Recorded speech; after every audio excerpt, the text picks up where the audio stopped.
Hello and welcome back to the shop, everybody. I'm glad to be back in here. It's been probably nearly 2 weeks since I've made something, and that is because I was stupid and cut my finger open. Yeah, that was pretty dumb. It was fully my fault, but I took care of it. I stitched it up, I let it heal, and now we're back in here, and I have a new project. In the last video, you guys saw me using this tool here. I made this for that video because I didn't have anything to cut the leather with, but I don't like it. It's a crappy tool. Like, it's a crappy piece of equipment. It's not fun to use. And so what I'm going to be making today is a Kiridashi. I'll put a picture right here. And so what this is it's a Japanese knife. It's a little Japanese knife. And I really like the way it looks. So what I'm going to do is I'm going to dive right into it, and I'll show you guys how I'm going to sketch it up, and then I'll talk to you about how we're going to make this thing. All right? See you in a minute.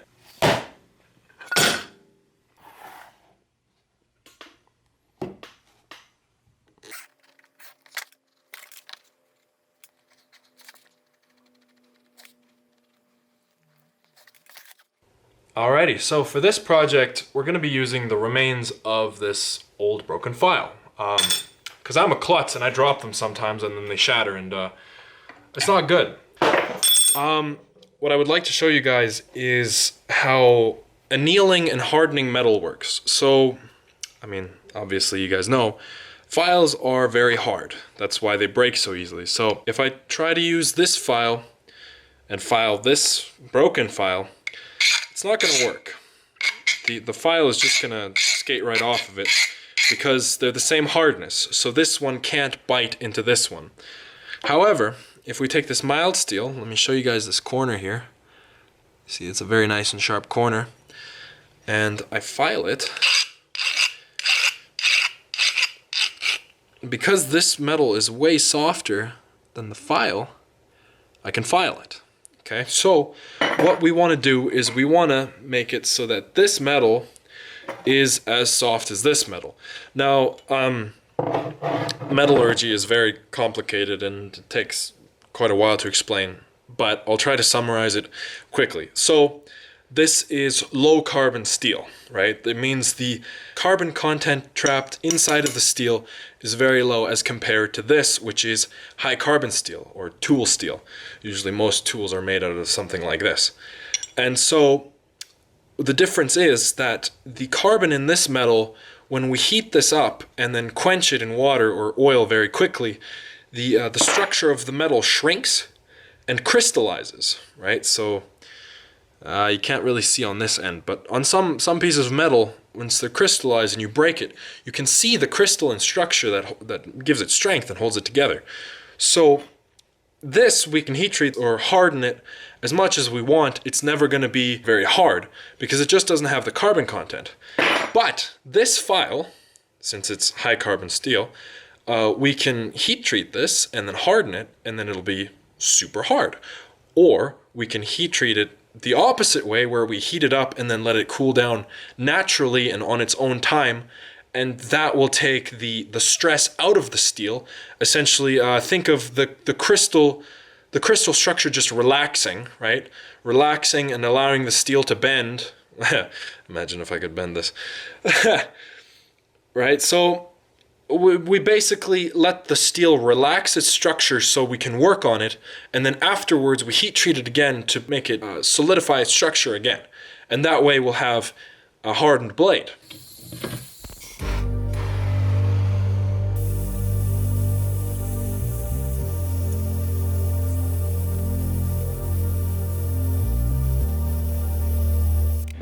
So here we have it. The steel has been heated up and is now going to cool. And in the meantime, we're going to get started on the handle.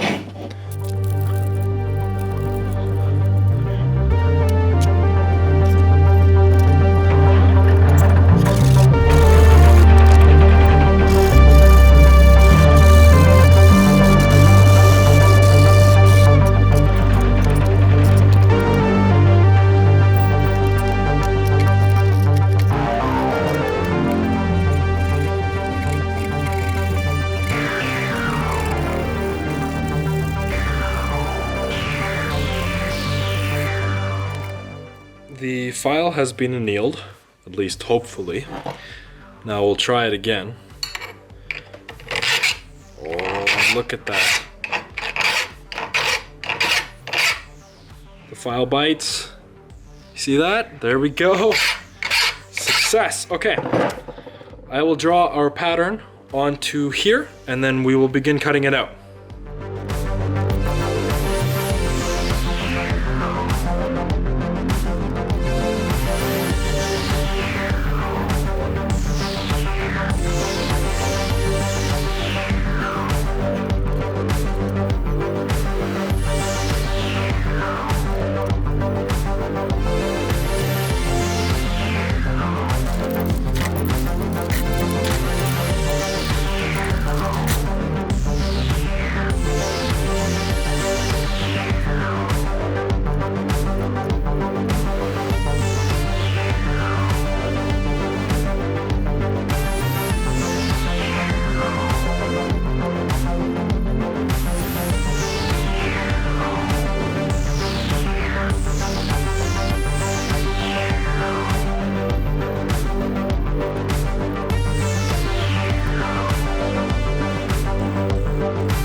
Still recording. Okay.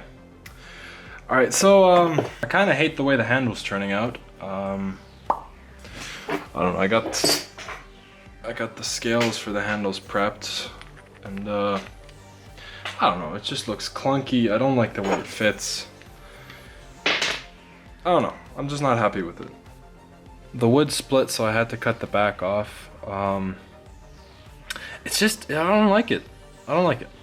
It's clunky. Looks kind of stupid. I mean, obviously I would thin the scales out a little bit more, but I just don't like it. I'm not into it. So what I'm gonna do is I'm gonna take a piece of leather, maybe two, and we'll just wrap it around the handle, and then we'll sew it tight, and then we'll have our handle done.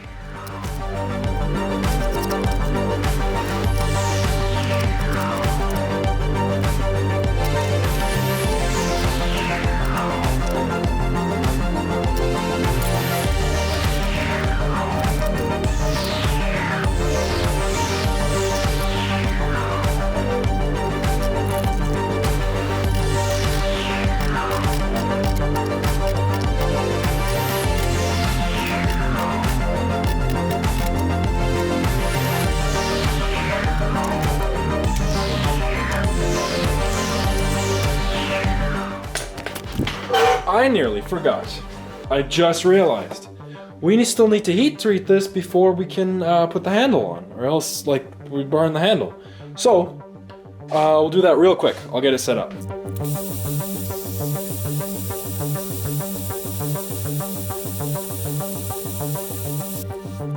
I would like to show you guys what happens when we heat treat it fully. Okay, it's still very hot. Are those cracks? No. No way. See those lines in there? Those gotta be cracks. No! Oh, come on! Okay, I'll let this cool down for a minute.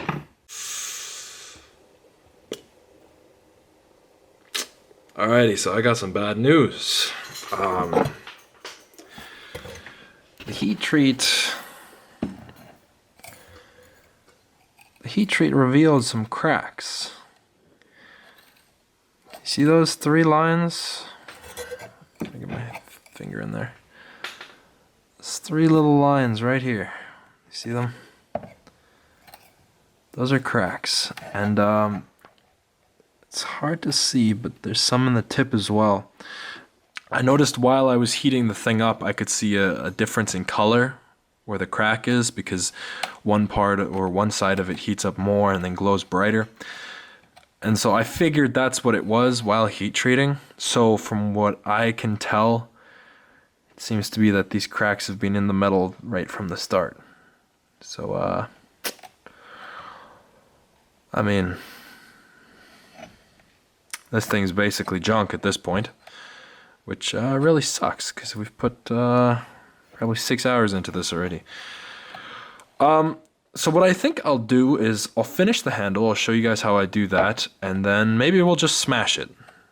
And I'll show you what happens when you don't temper or take some of the stress out of a fully hardened piece of steel.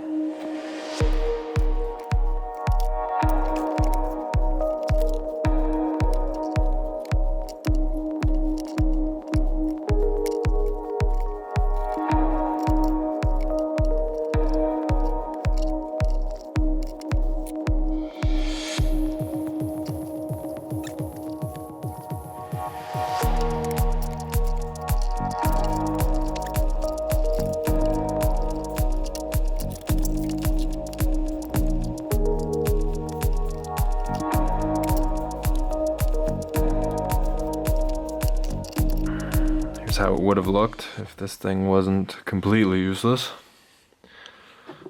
Oh, this is nice. I like this. Wow, that's cool. Well, that's a shame. Oh, okay, there goes the tip. The tip broke off because I have not tempered it. I mean, there's no real point because those cracks are compromising the structure of the steel to a point where it's useless. Like, it's just cracking. So yeah, this thing is absolutely screwed. Sick. I mean, the handle turned out pretty cool. I like that. Next time we're gonna do that. Yeah, that's a bummer. It looks really cool too. Well, I guess let's smash it with a hammer, hey?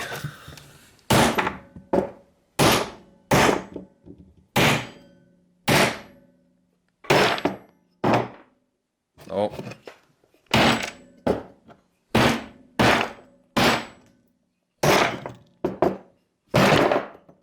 So there we go.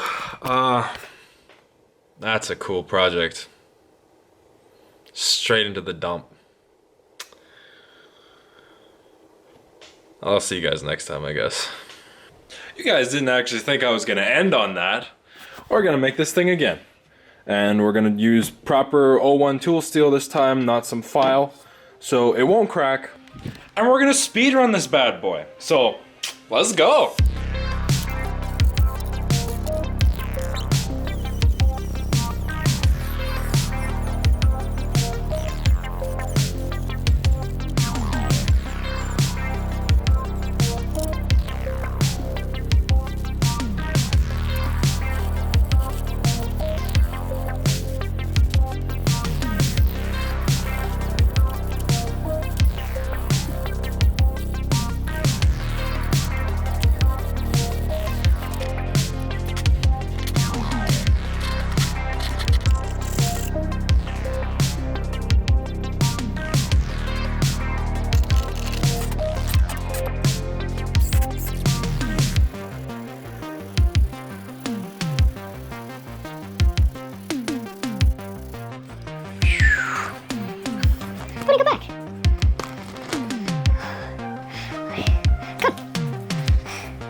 Good.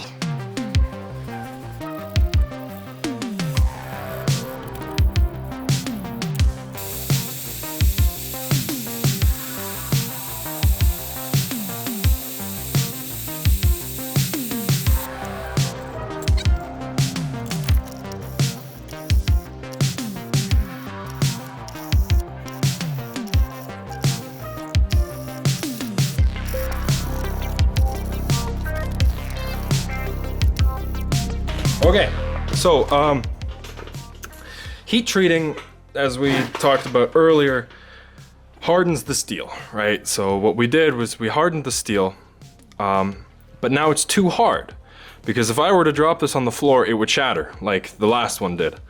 So what we need to do is we need to take a torch, or you can also do this using an oven, but I mean, for demonstration purposes, I'll use a torch to show you guys.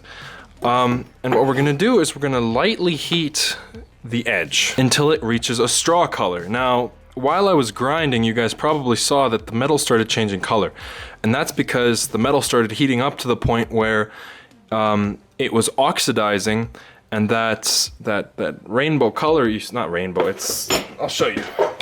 So if you look closely here, we have blue, very light blue going into a darker blue, into a purplish, and then a yellow.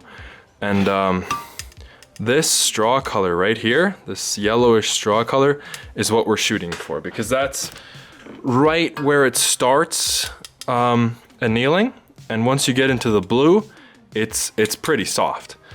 And at that point it won't hold an edge anymore. So what we want is just this straw color.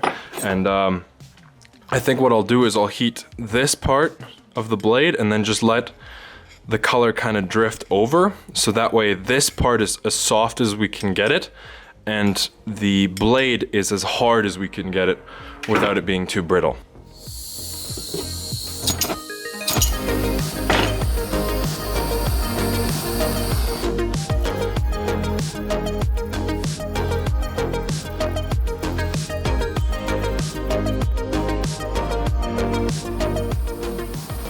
I think that's right about it.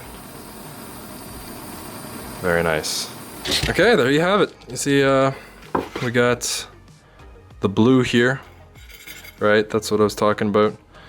And then there's a little bit of transition here, reddish purple, but it's hard to see because it's not very polished. And then we have this nice gold color running all the way down. And the tip I messed up a little bit. But now, as you can see, the file is starting to bite into it a little bit more. And that is what we wanted. Yeah, it feels a lot more springy now as well. And there you have it. That is how heat treating works, essentially. In a nutshell, if you will.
So that's it, guys. The Kiridashi is done.